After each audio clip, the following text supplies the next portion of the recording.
Assalamualaikum warahmatullahi wabarakatuh. Semangat pagi anak-anak. Semuanya sehat? Alhamdulillah. Pak Guru juga doakan agar anak-anak tetap semangat dalam belajar. Anak-anak, pada kesempatan kali ini kita akan mempelajari materi di bab 2, yaitu tentang hadas. Dan sebelumnya, marilah kita berdoa bersama-sama dengan baca basmalah. Bismillahirrahmanirrahim. Peta materinya sebagai berikut. Yang pertama, pengertian hadas. 2. Hadas kecil dan tata cara penyuciannya. 3. Hadas besar dan tata cara penyuciannya. Anak-anak, kemarin telah kita bahas tentang najis. Najis yaitu sesuatu yang menjijikkan atau yang dianggap kotor oleh manusia. Sedangkan menurut istilah, najis merupakan kotoran yang wajib untuk dihilangkan dan mensucikannya dengan tata cara yang telah ditentukan. Kemudian, najis dibagi menjadi 3, yaitu najis mukhafafah atau najis ringan, najis mutawasithah atau najis sedang, dan najis mughaladah atau najis berat. Anak-anak hebat, sekarang silahkan diperhatikan gambar-gambar berikut ini. 1. Gambar seseorang yang sedang mandi. Dan nomor 2, gambar orang yang sedang berwudu. Pertanyaannya adalah, mengapa mereka wudu dan mengapa mereka mandi?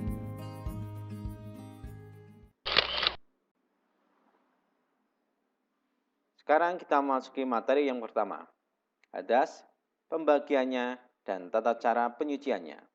1. Pengertian hadas.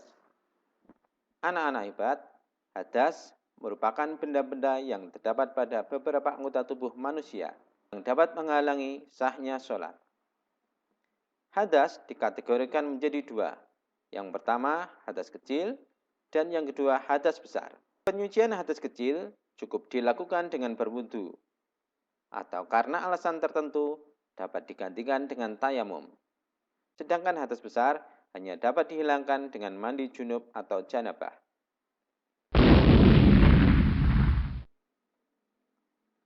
Selanjutnya materi yang kedua, hadas kecil dan tata cara mensucikannya. Anak-anak hebat, hadas kecil yaitu hadas yang dapat disucikan dengan cara wudhu atau dengan tayamum. Sebab-sebab seseorang berhadas kecil antara lain sebagai berikut. 1. Keluar sesuatu dari jalan depan atau buang air kecil, dan jalan belakang atau buang air besar. 2. Hilang akal, karena tidur, mabuk, atau gila. 3. Menyentuh kemaluan dengan telapak tangan. 4. Bersentuhan kulit antara lawan jenis yang bukan muhrim.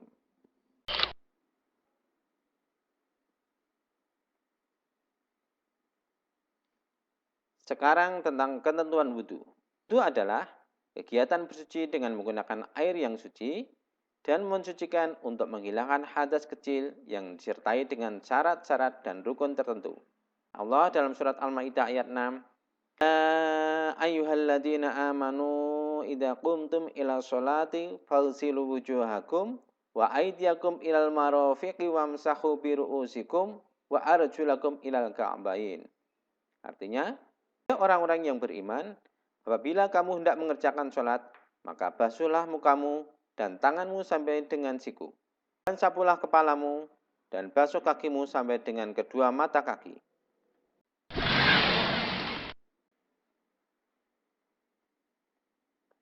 B. Syarat-syarat wudhu. Apa syarat-syarat yang harus dipenuhi ketika seseorang hendak melaksanakan wudhu? Syarat-syaratnya adalah A. Beragama Islam, B. Mumayyiz atau berakal sehat, yaitu orang yang dapat membedakan hal-hal yang baik dengan hal-hal yang buruk. C. Tidak sedang berhadas besar. D. Menggunakan air suci dan mensucikan. Dan E. Tidak ada yang menghalangi sampainya air ke anggota wudhu. Sekarang C. Rukun wudhu. Rukun wudhu adalah sebagai berikut. A. Niat. B. Membasuh muka. C. Membasuh kedua tangan sampai siku-siku. D. Mengusap kepala. E. Membasuh kedua kaki sampai mata kaki. Dan F. Tertib. Kemudian D. Sunnah-sunnah wudhu. Yang termasuk sunnah-sunnah wudhu adalah A. Siwak, yaitu menggosok gigi sebelum wudhu. B. Membaca basmalah sebelum wudhu. C. Membasuh dua telapak tangan. D. Berkumur-kumur. E. Memasukkan air ke lubang hidung dan menyemprotkannya. F. Mengusap seluruh kepala. G. Mengusap kedua telinga bagian luar dan dalam. H. Mendahulukan bagian kanan anggota wudhu. I. Dilaksanakan masing-masing 3 kali. C. Menghadap kiblat. K. Menyilang-nyilangi jari-jari tangan dan kaki. Dan L. Membaca doa sesudah wudhu. Sekarang E. Hal-hal yang membatalkan wudhu. Apa saja yang membatalkan wudhu? A. Keluar sesuatu dari kubul dan dubur. B. Tidur pulas sampai tidak tersisa sedikit pun kesadarannya, baik dalam keadaan duduk yang mantap di atas ataupun tidak. C. Hilangnya kesadaran akal karena mabuk atau sakit. D. Memegang kemaluan tanpa alat. Dan E. Sentuhan kulit lawan jenis yang bukan muhrim. Sekarang yang ketiga, hadas besar dan tata cara mensucikannya. Anak-anak hebat, hadas besar yaitu hadas yang dapat disucikan dengan cara mandi janabah.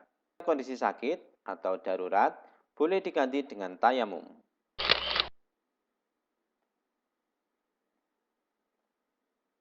A. Ketentuan mandi janabah. Pengertian dan dalil mandi. Mandi janabah adalah mengalirkan air ke seluruh tubuh dengan niat untuk menghilangkan hadas besar sesuai dengan syarat dan rukunnya. Firman Allah dalam surat Al-Maidah ayat 6 yang berbunyi, "Wa in kuntum junuban fattahharu." Kemudian B. Sebab-sebab mandi janabah. Apa yang menyebabkan seseorang harus mandi janabah? Sebabnya adalah sebagai berikut. A. Melakukan hubungan suami istri. B. Keluar air mani baik disengaja maupun tidak. C. Selesai menjalani masa haid dan nifas bagi wanita. D. Orang Islam yang meninggal dunia kecuali dalam keadaan mati syahid. Dan E. Seorang kafir yang baru masuk Islam. Syarat-syarat mandi janabah adalah sebagai berikut. Orang yang berhadas besar dan hendak melaksanakan sholat. B. Tidak berhalangan untuk mandi. D. Rukun mandi janabah. Anak-anak hebat, rukun mandi janabah ada 2. A. Niat. Dan B. Meratakan air ke seluruh tubuh. Selanjutnya E. Sunnah mandi janabah. Yang termasuk sunnah mandi janabah adalah sebagai berikut. A. Membaca basmalah sebelum mandi. B. Berwudu sebelum mandi. C. Menggosok seluruh badan dengan tangan. D. Mendahulukan bagian kanan saat menyiram, baru kemudian yang kiri. E. Menutup aurat atau mandi di tempat yang tersembunyi.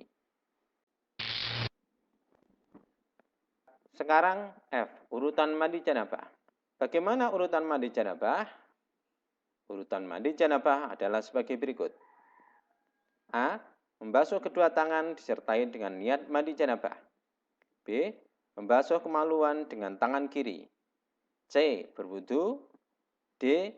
Menuangkan air ke atas kepala sebanyak 3 kali. Kemudian dilanjutkan mandi biasa sampai rata. Dan E. Membasuh kedua kaki dengan kaki kanan terlebih dahulu.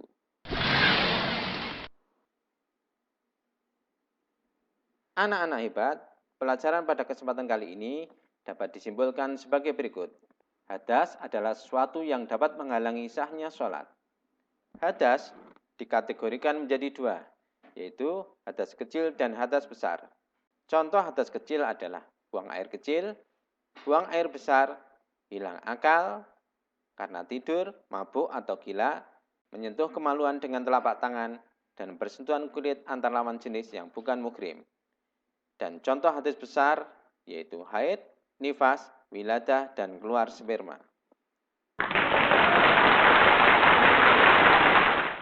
Anak-anak, pertemuan kali ini saya kira cukup. Dan sebelum kita akhiri, silakan dikerjakan soal berikut ini.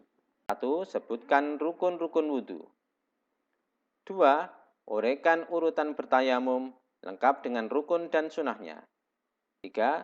Sebutkan hal-hal yang menyebabkan seseorang berhadas besar. Demikian anak-anak pertemuan pada kali ini, dan jangan lupa tetap semangat, tetap jaga kesehatan, dan tetap rajin beribadah. Kurang lebihnya mohon maaf. Assalamualaikum warahmatullahi wabarakatuh.